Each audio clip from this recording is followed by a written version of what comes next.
Government controlling how you spend your money might sound a little bit far-fetched, and you might be thinking that this kind of authoritarian control over your money is not going to be anything that we'll see in the future.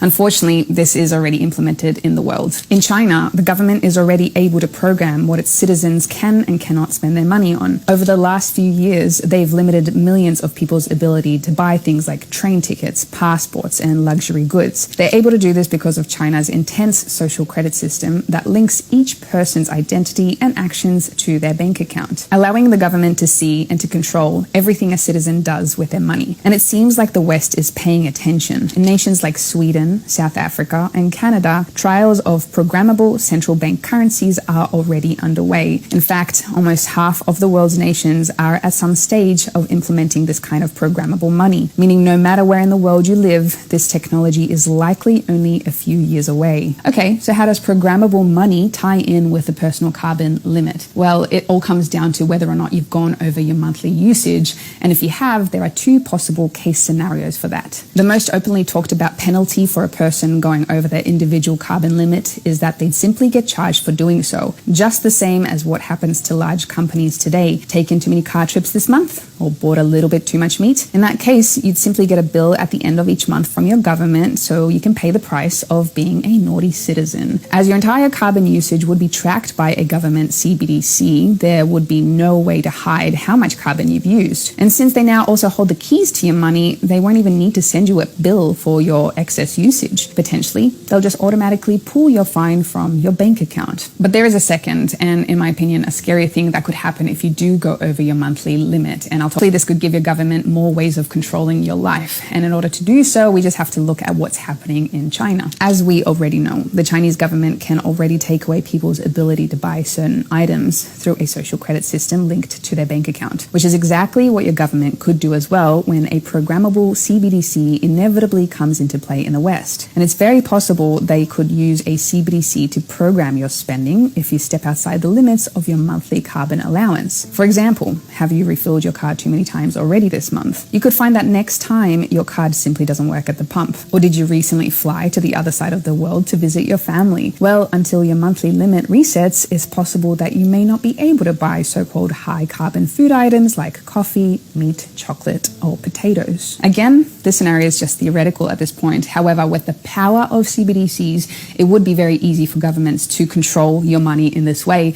and to literally be able to cut you off from buying certain things you want to buy because you've exceeded your monthly carbon limit.